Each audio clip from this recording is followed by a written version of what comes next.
Bismillahirrahmanirrahim. Assalamualaikum warahmatullahi wabarakatuh. Anak raja menangkap balam, balam ditangkap untuk mertua. Dari bunyi sambutan salam memang kelihatannya lagi bulan tua. Apa kabar Bapak Ibu semua? Pripun kabare? Sae. Mudah-mudahan semuanya sehat walafiat, istiqomah iman dan Islam. Amin ya rabbal alamin. Tahun ini diberi judul Uang Sinawang.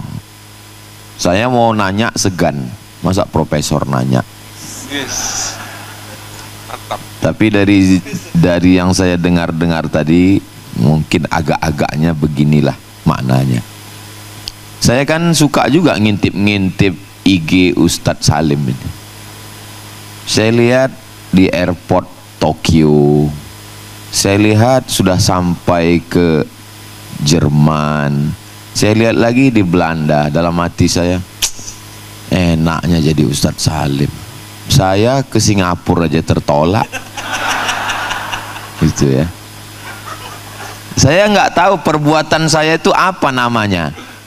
Sekarang baru tahu ternyata perbuatan itu namanya uang sinawang. Oh itu ternyata. Saya kalau ketemu sama Ustadz Lukman, diam-diam saya merhatikan beliau. Sepatunya bagus, cincinnya bagus, gelangnya bagus, jamnya bagus gitu. Mereka ini 10 tahun di bawah saya. Terus mereka viral itu sekitar umur 30-an. Saya di atas 40. Lalu kenapa saya enggak viral dari dulu ya? Terpikir juga di kepala saya. Lama pas ngelihat komen-komen di YouTube, di Instagram, di TikTok, baru saya paham jawabannya. Dibocorin sama Allah. Pas lagi baca komen, Ustadz jadikan aku yang kedua ya. Bayangkan kalau saya viral dulu. Nah itu, jadi memang ya makomnya untuk Ustadz Salim ya memang begitu. Dia jurusan luar negeri gitu. Kalau untuk yang ke hutan, banyak lintah, itu memang kamu Somad. Memang dunia kamu tuh ya begitu gitu. Kalau Ustadz Lukman itu ya memang begitu. Jamaah Ustadz Lukman itu saya perhatikan muda-muda yang pakai skincare, glowing. Kalau Ustadz Somad memang ya 7 tahun ke bawah, 70 ke atas gitu. Jadi yang paling indah hidup itu adalah jangan lihat kanan, jangan lihat kiri, ya syukuri. Kan ada lagunya itu, syukuri alpat adanya. Itu jadi yang paling indah itu adalah syukur bersama. Tapi karena memang kita selalu menjaga hati kita, walaupun ngintip-ngintip, ya duduk gini tetap nyaman. Nggak tahu mereka ya nyaman apa enggak. Tapi kalau saya terus terang saya nyaman duduk dengan Ustadz Salim, dengan Ustadz Lukman. Tapi saya belum pernah nanya mereka nyaman apa enggak mereka dengan saya. Tapi dengan beberapa kali pertemuan mereka belum ada komplain, itu berarti masih nyaman. Mudah-mudahan pertemuan kita ini bersama di Yogyakarta, bersama di Jannatul Firdaus. Amin ya rabbal alamin. 7 tahun 2018 sampai 2024 aku tak pernah mencarimu, kau pun tak pernah mencari aku. Panitia yang mempertemukan kita, Allah yang mempertemukan kita. Langkah, rezeki, pertemuan, maut, itu semuanya kuasa Allah subhanahu wa ta'ala. Kita bertemu dalam majelis yang baik, bersama orang baik, dalam waktu yang baik, di tempat yang baik. Mudah-mudahan kita selalu istiqomah dalam kebaikan insyaallah. Amin ya rabbal alamin. Bismillahirrahmanirrahim. Pertanyaan untuk ayahanda Ustadz Abdul Somad. Apalah salahnya kalau dibuat untuk kakanda begitu? Jaga juga perasaan saya, kenapa? Maaf dan mohon izin kepada Ustadz untuk bertanya. Bila mana suami sudah puluhan tahun penempatan dinas pekerjaan di luar pulau, dengan kondisi istri dan anak-anak tetap di rumah dengan pertimbangan pendidikan dan lingkungan sosial yang tetap. Maksudnya anak istri nggak bisa ikut pindah. Ini ujung-ujungnya kalau gini biasanya poligami nih. Jangan suuzon, belum berakhir. Jangan terlalu cepat ngambil kesimpulan. Wang sinawang. Beberapa tahun terakhir suami dan anak-anak mendapati bahwa istri menyimpang dari akidah akibat sering ditinggalkan Bang Toib tadi dan syariat Islam, seperti aktivitas klinik. Klinik ya, sama macam orang Medan bilang, mana kabelnya tadi? Kabel pak, iya samanya itu, kontak juga kalau kau kena, kata dia.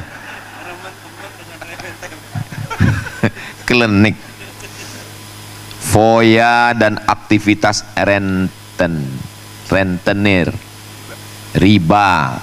Kenapa terjebak rentenir? Karena keinginan yang menggoda, menggebu-gebu.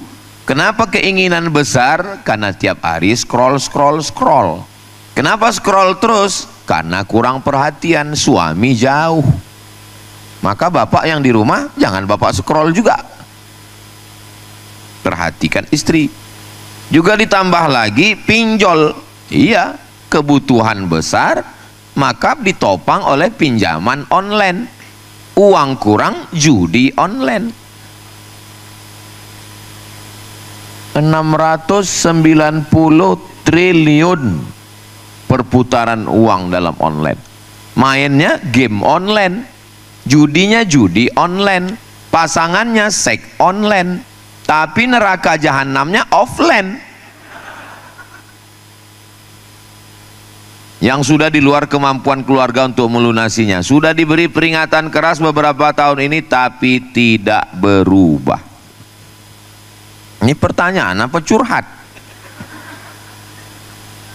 Yang kami tanyakan, siji, apakah salah jika suami dengan dukungan anak-anak memberikan talak kepada istri? Oh, tidak secepat itu, Besti. Ada 4 langkah, 4 step. Pertama, faizuhunna, kasih nasihat.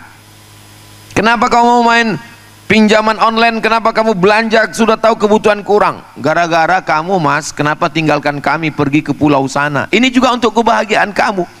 Oke, kalau gitu kita adakan perubahan. Faizuhunna, kasih nasihat. Nggak mempan nasihat, langkah kedua, wahjuruhunna fil madaji, pisah tempat tidur. Kalau kamu nggak berubah, maka kita pisah tempat tidur. Selama ini memang kan kita memang pisah. Saya begini ini kan karena kamu tinggalkan ke pulau kan? Iya juga ya. Yang ketiga, nggak mempan nasihat. Wadribuhun, ini nggak bisa dipakai. Karena kalau ini dipakai, pukullah mereka, lalu bapak tempeleng, dia ngelapor ke Pak Kapolsek, polseknya nanya, siapa yang mukul? Suami. Suami ditanya, kenapa kamu pukul? Pesan Ustadz Somad. Saya kena. Ini yang ketiga nggak bisa. Masuk langkah yang keempat. Fab'atsu hakaman min ahlihi wa hakaman min ahliha.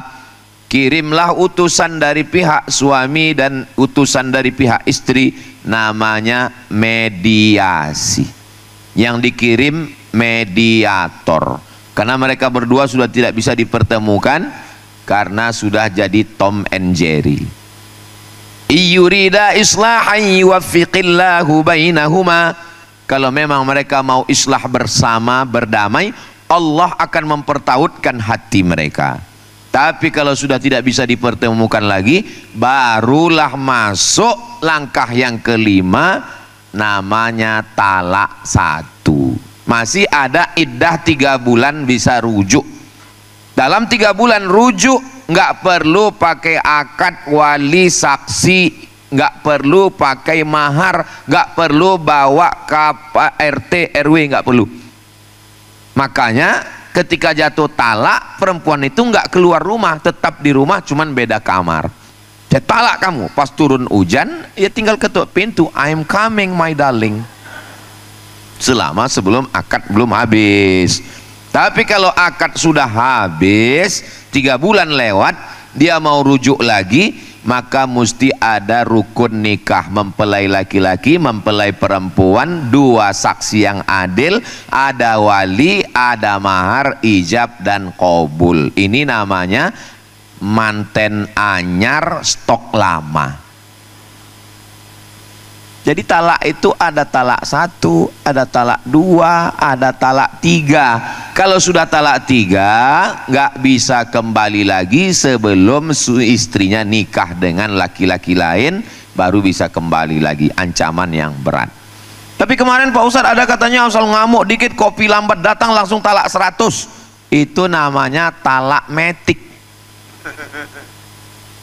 Kalau yang ini tadi manual, 1, 2, 3. Jadi jangan buru-buru. Kalau bahasa kampung saya, ojo ke susu. 2. Apakah salah jika anak-anak yang memang tahu keseharian ibunya memilih untuk dekat dengan ayahnya untuk menjaga akidah dan syariat Islam? Anak sebelum akil baligh, hak asuhnya adalah ibu. Hakim yang memutuskan. Setelah anak akil baligh, hakim nanya, sampean Arab melu sopo? Saya ini orang Sumatera apa orang Jawa ya? Kok baru sebentar dekat dengan Raja Jawa langsung nular begini? Kata anaknya, saya lebih nyaman dengan mbok. Tapi kalau perbuatannya selingkuh, minum khamar, murtad, judi, maka hakim klinik, maka hakim wajib menjatuhkan hak asuh kepada bapak untuk menjaga akidah anak. Nah, jadi ini keputusan anak, tapi juga keputusan hakim yang akan memutuskan demikian. Semoga Allah mengampuni keputusan anak-anak yang belum dewasa karena tidak mampu lagi menjaga ibunya. Menurut saya tidak ada kata terlambat. Ibunya mesti diselamatkan akidahnya dengan berbagai macam cara. Tidak ada hidayah tertutup. Innallaha yaqbalu taubatal abli qabla an yugharghir. Allah menerima taubat sebelum hamba itu ghargharah sakratul maut. Nanti di akhir majelis kita sama berdoa, mudah-mudahan Allah berikan hidayah. Kalau na'udzubillah sudah keluar kembali ke dalam agama Islam, mudah-mudahan keluarga kita semuanya sakinah mawaddah warahmah. Catatan, mohon doanya kami berniat mendirikan rumah Quran di kampung kami, insya Allah barokah. Tapi untuk peletakan batu pertama tolong jangan saya, karena banyak batunya nggak nambah-nambah. Alhamdulillah tanah sudah Allah kabulkan, tinggal nunggu rezeki pembangunan. Ya Allah, bukakan pintu rezeki supaya jadi rumah Quran ini insya Allah. Amin ya rabbal alamin. Assalamualaikum Ustaz Somad. Waalaikumsalam. Mohon pencerahannya, apakah tanda-tanda dari orang yang taubatnya diterima? Seringkali ibadah diterima ditandai dengan tanda fisik. Siapa yang hajinya mabrur, maka pulang dari Makkah badannya subur, wajahnya putih. Ternyata saya pulang dari Makkah makin hitam, makin kurus. Lalu jamaah mulai berbisik, kayaknya Haji Mardut. Kalaulah tanda fisik, nanti ada orang pulang dari Makkah badannya sehat, wajahnya putih, pas ditanya kawan satu hotel, ternyata selama di Makkah nggak pernah ke Masjidil Haram, sholat di kamar. Jadi tanda-tanda memang sengaja dirahasiakan Allah. Buka tafsir Abul Fida Ismail Ibnu Katsir, namanya tafsir Al-Quranil Azim, dalam muqaddimah surat Inna Anzalnahu fi Lailatul Qadar. Allah merahasiakan tidak ada yang tahu siapa dapat Lailatul Qadar. Allah rahasiakan nggak ada yang tahu siapa dapat haji mabrur. Allah rahasiakan nggak ada yang tahu siapa dapat sholat wusta. Allah rahasiakan tidak ada yang tahu siapa dapat taubat nasuha. Supaya apa? Supaya kita senantiasa khauf dan roja. Khauf artinya takut, cemas, khawatir. Roja senantiasa berharap. Saya khawatir mungkin haji saya belum mabrur, saya khawatir mungkin saya belum dapat Lailatul Qadar, saya khawatir mungkin taubat saya belum diterima Allah. Dengan kekhawatiran itu saya tetap berharap kepada Allah. Mudah-mudahan kita semuanya diterima taubat nasuha insyaallah. Tapi tanda-tandanya ada. Apa tandanya? An-nadamu fil qalbi, menyesal dalam hati. Ada rasa nyesal. Sekarang banyak saya ketemu orang hijrah taubat, tapi dari ngomongnya itu kelihatan nggak nyesal. Ustadz, saya ini dulu Pak Ustadz sudah minum semua minuman. Ini nyesal apa bangga? Menyesal dalam hati. Setelah menyesal dalam hati, al-iqraru bil lisani, dinyatakan dengan lidah. Astaghfirullahalazim, astaghfirullahalazim, astaghfirullahalazim, astaghfirullahalazim, astaghfirullahalazim. Jadi kenapa dari tadi Ustadz Somad ini mikrofonnya megang tangan kanan? Ya jelas, karena cincin dan gelangnya di sini. Oh, gaya-gayaan sekarang ya. Ini tasbih untuk ngitung. Makanya kalau punya tasbih dipakai. Ini pulang umroh tasbih 199 untuk jiran, kawan, sahabat, tetangga, tinggal 1 untuk mobil. Mobilnya masuk surga, yang punya melebur rokok. Na'udzubillah, Allahumma ajirna minan nar. Astaghfirullahalazim, astaghfirullahalazim. Menyesal dalam hati dinyatakan dengan lisan. Al-itmaru alla ya'uda ilaihi abadan, tekad kuat untuk tidak kembali dalam perbuatan dosa. 3 syarat taubat diterima. Lalu tandanya apa orang itu taubatnya diterima? Dari mulai bakhil, bin medit, bin kikir, bin pelit, menjadi orang yang murah hati dan dermawan. Itu salah satu taubat diterima. Betul Ustadz, dulu suami saya itu pelit Pak Ustadz. Sekarang alhamdulillah Pak Ustadz. Dulu sebelum taubat, sebelum ngaji, sebelum dengar kajian Ustadz Salim dengan Ustadz Lukman, Ustadz Somad, itu kalau sholat Jumat cuman bawa 4.000, 2.000 parkir, 2.000 masjid. Itu pun kalau nggak pipis. Kalau pipis masjid nggak dapat. Sekarang setelah ikut ngaji 2.500 Pak Ustadz. Ada peningkatan. Dulu orangnya marah-marah Pak Ustadz, ngamuk-ngamuk Pak Ustadz, tapi sekarang setelah ikut ngaji nggak ngamuk lagi. Dia nggak ngamuk, kenapa Bu? Udah stroke Pak Ustadz. Mudah-mudahan sembuh, sehat walafiat, amin. Jadi perubahan dari dalam diri, yang sebelumnya emosional menjadi stabil, yang sebelumnya malas nunda ibadah, sebelum azan sudah wudhu. Suami saya itu Pak Ustadz, dulu saya heran Pak Ustadz, kok cepat sekali dia wudhu asar, ternyata sholat zuhur Pak Ustadz. Tapi sekarang Pak Ustadz, belum azan sudah wudhu duluan. Pas saya tanya, kamu kok udah wudhu Mas? Rupanya jam baru lupa ngisi baterai karena salah waktu. Itu bukan. Jadi ada perubahan dalam diri, kita ukur diri kita sendiri. Mudah-mudahan kita termasuk yang ibadahnya diterima Allah Subhanahu wa taala. Amin ya rabbal alamin. Apakah kita bisa merasakannya? Ya, ada tanda-tandanya. Perubahan dalam diri menjadi lebih soleh, lebih baik, lebih takut pada Allah, lebih tawadu, lebih rendah hati, lebih qanaah, lebih merasa cukup, lebih ingat Allah, lebih ingat mati, lebih dermawan, lebih sabar. Kertas terakhir. Pertanyaan Bapak Ibu ini semua aman terpelihara karena kertasnya akan saya simpan di kantong saya bawa pulang ke Riau. Garansi.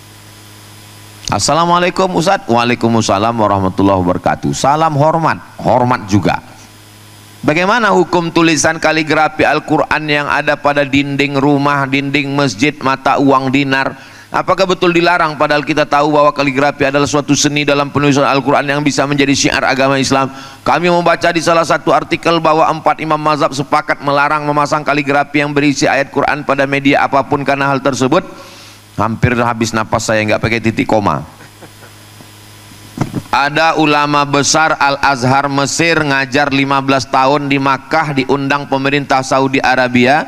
Syekhul Mufassirin, gurunya, kiainya para ahli tafsir Al-Azhar, meninggal tahun 1998, namanya Syekh Muhammad Mutawalli Asy-Sya'rawi. Ketika itu beliau ditugaskan di Makkah sebagai dosen, dan saat itu keluar aturan raja untuk menutup semua kaligrafi yang ada di dinding Masjid Nabawi. Lalu Syekh Muhammad Mutawalli Asy-Sya'rawi mengajak tim yang mau ngapus ini berdiri di depan Masjid Nabawi, di dinding depan. Coba lihat kaligrafi yang cantik ini. Ya. Terus apa yang terpikir di benak kalian melihat kaligrafi ini?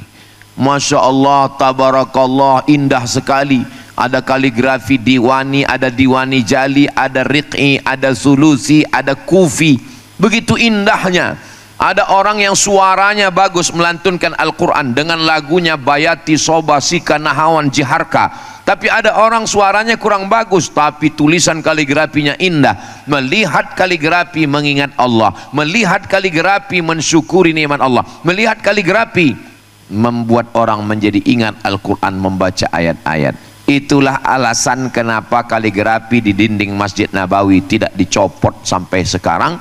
Kontribusi perjuangan Syekh Muhammad Mutawalli Asy-Sya'rawi bisa dibaca dalam buku kecil yang dicetak di Mesir. Judul bukunya Mudzakirat Syekh Muhammad Mutawalli Asy-Sya'rawi, catatan kenangan Syekh Muhammad Mutawalli Asy-Sya'rawi.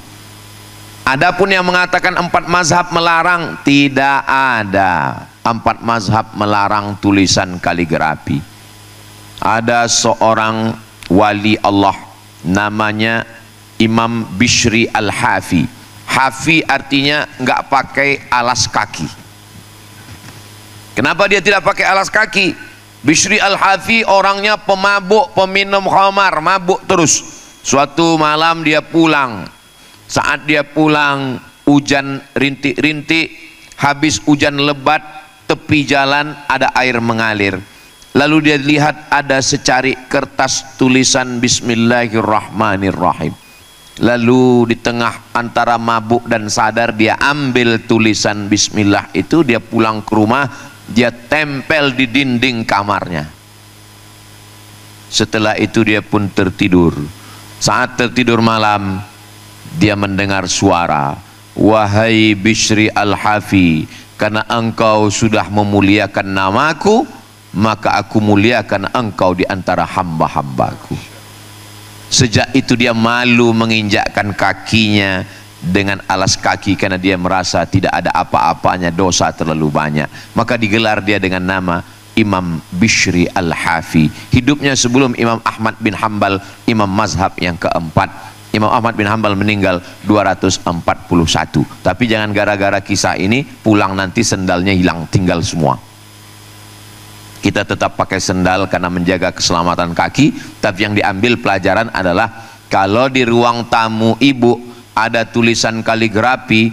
Saya pergi ke Malaysia, yang bawa saya itu parkir mobil. Begitu parkir, tulisan di dinding depan rumah, hadza min fadli rabbi liyabluwani aashkur am akfur. Mobilnya banyak, rumahnya megah, mahal, tulisannya ini karunia Tuhanku untuk menguji aku, apakah aku bersyukur atau aku kufur. Setiap melihat kaligrafi itu, dia akan tahu bahwa ini punya Allah Subhanahu wa ta'ala. Masuk ke dalam rumah, saya lihat ada kaligrafi lagi, Rabbighfirli wali walidayya waliman dakhala baitiya mu'mina. Ampunkan aku dan kedua orang tuaku dan semua orang yang masuk ke dalam rumahku dalam keadaan beriman. Kalau kaligrafi yang dibuat di rumah, tamunya ingat Allah, tamunya dapat pelajaran. Tapi kalau yang dipajang di ruang tamu, gambar istri belum pakai jilbab, cantik juga bini kau ya, kata dia. Maka meletakkan kaligrafi bagus.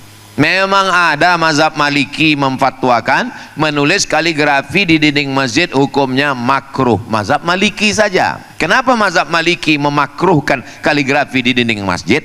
Karena mazhab Maliki kalau sholat matanya tidak melihat tempat sujud. tapi matanya melihat ke depan, karena bunyi ayatnya fawalli wajhaka syatral masjidil, hadapkan wajahmu ke Masjidil Haram. Kalau kita sholat wajah kita ngelihat tempat sujud. Mazhab Maliki kalau sholat wajahnya ke depan. Kalau di depan ada kaligrafi itu mengganggu kekhusyuan, karena waktu ngeliat ke depan, oh wapi kaligrafi ke ya, sopo sing nulis iki. Itu sebabnya. Demikian, wallahu a'lam bishawab.